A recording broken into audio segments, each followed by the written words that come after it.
Marvel movies are coming back.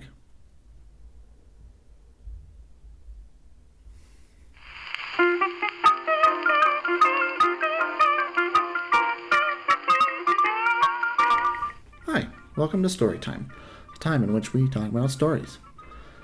Today, we're looking at the MCU. Unlike many things that actually had value, it wasn't killed off by plague last year, and now it's ramping up again. So I figure it's as good a time as any to do a little retrospective on the movies up to this point. And by a little retrospective, I mean a lengthy forthcoming series discussing each movie in depth, in addition to this overviewish thing you're watching right now. Look on my works, ye mighty, and despair.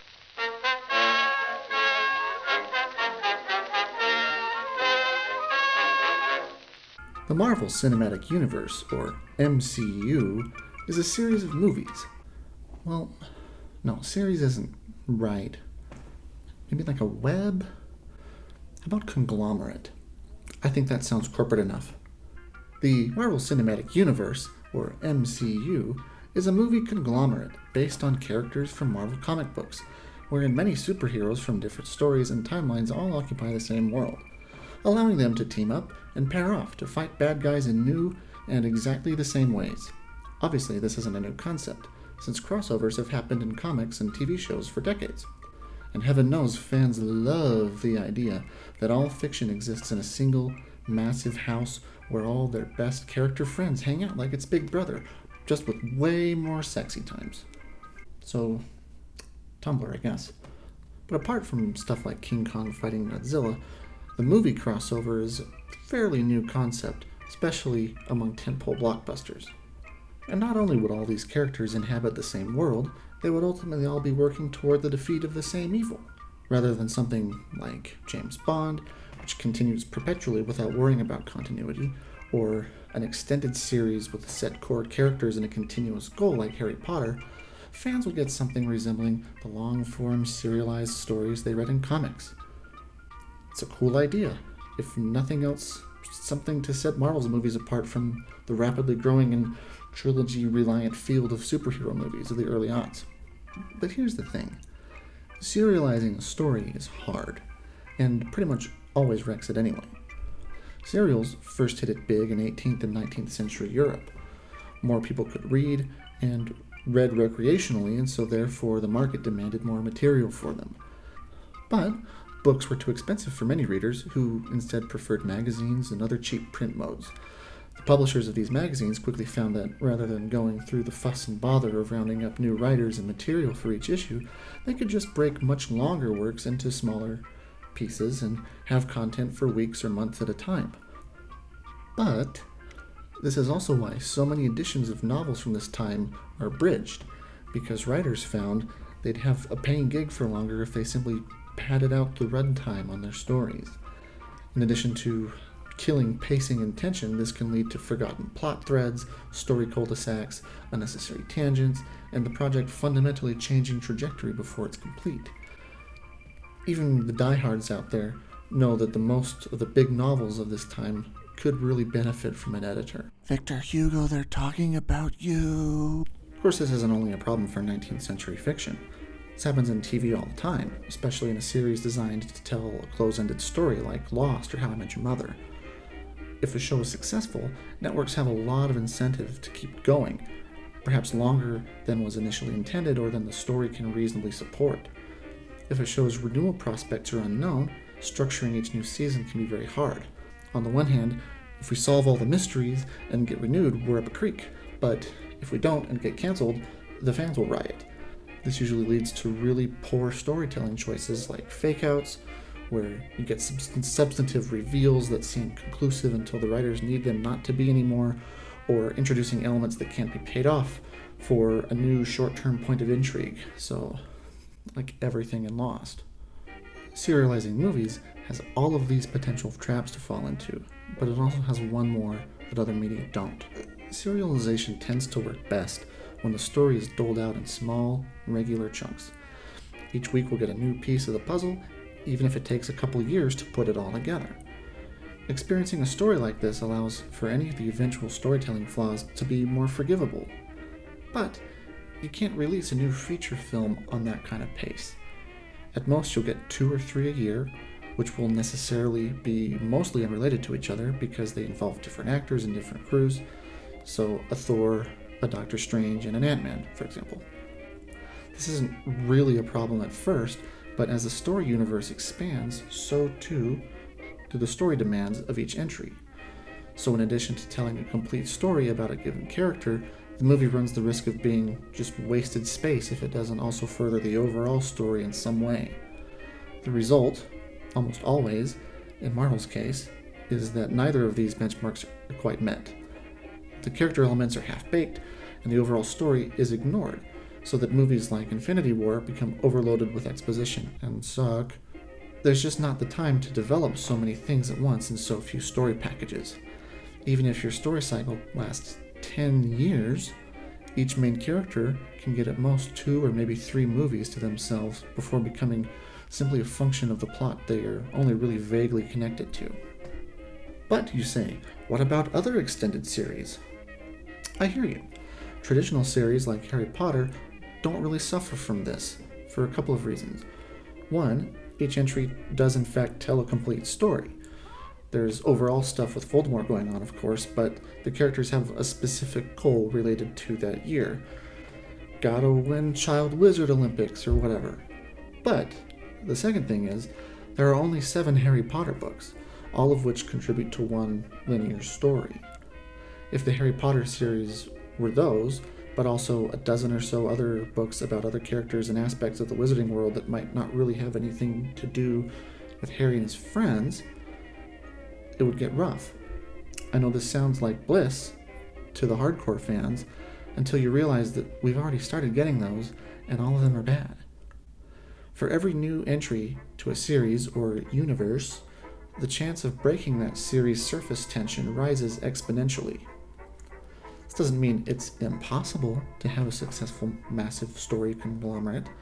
It's just really, really hard. And the MCU just doesn't do a good job of it. What it does do a good job at is being the world's most expensive and popular soap opera. It has all the trimmings you could want. Convoluted plots, dropped story arcs, violence, abrupt character deaths, surprise resurrections, twists, time travel, romance. Okay, maybe not romance. It's just that instead of several episodes a week, we get 2 or 3 a year, with each installment costing hundreds of millions of dollars and featuring a cast as overqualified for their work as Paul Hollywood and a Jimmy Johns. And, like most soap operas, most episodes have no lasting impact on the status quo apart from introducing and occasionally killing off characters. But, unlike most soap operas, the story is very much headed to a particular conclusion that it must meet. All of these issues would certainly be concerning if you were intent on making anything of any lasting quality, or at least telling stories that make sense. But if you're not, no sweat. Casey was baseball mad, had the fever and had it bad. The MCU is not so much a movie series, conglomerate, as it is a marketing campaign that we pay to go and see.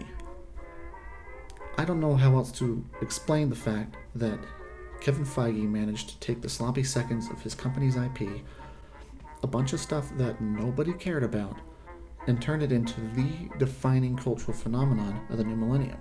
All by using only the awesome power of mediocrity.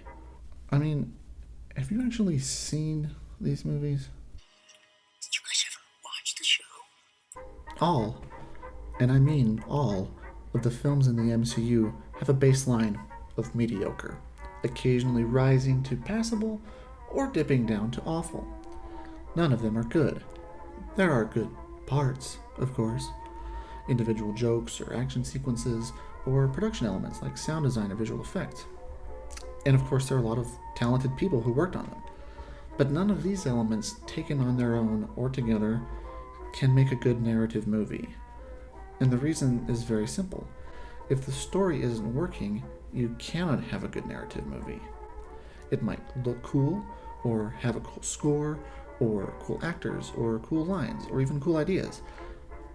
But in the end, it will just be like a racehorse without a backbone. And none of these films does a good job of telling a story. Some of them don't even try. Characters are more or less interchangeable, and conflict is often superficial and poorly connected to plot.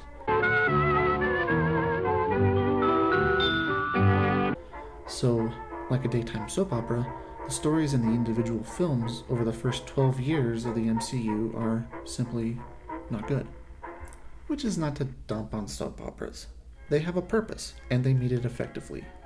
Their purpose is to be familiar, low stakes but high drama, disposable entertainment. Fine for daytime TV, harder to justify with a $200 million movie. So what is the purpose of each new MCU installment? Develop and expand a story? Deepen and enlarge character? Kinda. Sometimes, when they aren't punching people or planning to punch people. But you know what it always is? Pitching the next episode. Sure, the movie is fine, but you can't wait to see what's gonna drop post, mid, or mid-credits. Who cares if the story you just watched had nothing to do with the larger story you keep hearing about, so long as there's a cool thing for next time. This time was worth it. It's a tease without setup, which is why the final films in the cycle are such a disaster. This is why I said the MCU is a successful marketing campaign, not a film series. Conglomerate. It took material that nobody cared about or took seriously and made a lot of us care about it, and all of us take it seriously, whether we wanted to or not, even though the end product was mediocre for over a decade. What it did not do was make any lasting positive mark on cinema as an art form or the broader culture. Wait. Do you hear that? It's the sound of wounded fanboys crying out for justice. Just to root for the hometown crew every Sue, Katie Blue. Saying, I don't know what I'm talking about. These are classic characters, an integral part of millions of people's childhoods and adulthoods, a distillation of the very fabric of pop culture and therefore life. To say that nobody cares about comic books is to insult and devalue an inclusive, revolutionary form of art that Stan Lee spent his life crediting himself for pioneering. Yes, these are classic characters. Some of them have been around since World War II. And in all the time since then, a lot of people have read the comics they starred in, especially since the 60s, during which time comic books have steadily grown in popularity. In fact, did you know that by 1996, Marvel was so popular and its characters so widely beloved that it was forced to declare bankruptcy and ultimately auction off its IP to stay in business, which is why Disney had to buy Fox so Marvel could put an X-Men in the movie in 2030 or something. So unless you're one of the 10 kids and 30 childless weirdos buying Marvel comic books any time since the Cold War, you can't look me in the eye and say these characters were important to anyone but the most hardcore believers. A group so small, the thing they loved almost stopped existing. I mean, beyond Spider-Man and maybe the Hulk, most people did not know or care who the MCU characters were. They were backpack decal and after-school cartoon material. Which is fine, but it's not really any different than if there were 2 or 3 Scooby-Doo movies every year that grossed $1 billion. That's how improbable all this is. You're allowed to like what you like, for whatever reason you like it. I'm just saying that the people who turned this into the most valuable property of the 21st century did a heck of a marketing job. What I'm also saying is that you've been conned into thinking that a marketing campaign that uses a bunch of violent vigilantes to sell toys to children is a meaningful use of characters that you love. If I were a fan of this stuff, I'd be so mad. Now, you're allowed to like what you like, but you need to understand that if you like these movies, you like things that are bad and not good, which is also fine. Heaven knows I like plenty of things that are bad. See? But I think it's kind of silly to have something that occupies so much cultural bandwidth and not consider it critically. Honestly, one of the most interesting things for me about the MCU is how at some point all of us, and I mean like the general movie-going public, passionate movie lovers, comic book fans, the critical community, everyone, we all just kind of decided to give these soap opera episodes a pass, while at the same time coming down really hard on other soap opera episodes from DC or Star Wars. we're like, we like these ones because we like them. Maybe the villains are always boring and sometimes the story is kind of silly and problematic, but there's jokes and Tom Hiddleston is cute. But we don't like these ones because the villains are always boring and sometimes the story is kind of silly and problematic. I mean, I guess there are some jokes, but there are no Tom Hiddleston, so I'm out. I honestly can't tell much of a difference, story-wise, between any of these billion-dollar soap operas masquerading as movies these days. Round the decay of these colossal wrecks, boundless and bare, the lone and level sands stretch far away, off into the future, where these movies will continue to multiply in their crappiness every year until the sun engulfs the earth and we are all mercifully burnt up. On a Saturday, her young beau called to see if she'd like to go. I said at the top that this video is only one part of a much larger project. Basically, there's way too much MCU stuff for one video to cover, and with these things, so much the devil is in the details. And also, I felt a lot of this stuff needed to be said, but I wasn't sure how to integrate it in the context of any particular movie. So, here we are with a jumbled mess that doesn't make a lot of sense. Like something else I know of. I'm of the opinion that if you are going to spend $4.4 billion establishing a film conglomerate, you can afford to make the story work. It's the cheapest and most important step in the whole process, and the fact that so many major movies, not only Marvel movies, the fact that so many movies today show such disregard for story really bugs me. It's the dumbest of unforced errors. I think we can learn a lot about how to tell actually good stories by examining these not good ones. And I think that's my ultimate goal. Not just to dump on a bunch of movies I'm never going to watch again, but to hopefully help us become a little better at reading and writing good stories. We'll be like Laura Dern, reaching deep into a giant turd to find the berries of insight hidden within. Only instead of one, it'll be like 25 all lined up or something. Anyway, thanks for watching. I hope this was mildly interesting to the 7 of you who tuned in. I'll see you next time when we'll be looking at the movie that started it all, Iron Man. A movie so conflict averse that it makes Rex from Toy Story look like Jerry freaking Springer. Good night. Go to see a show, but Miss Kate said no. I'll tell you what you can do.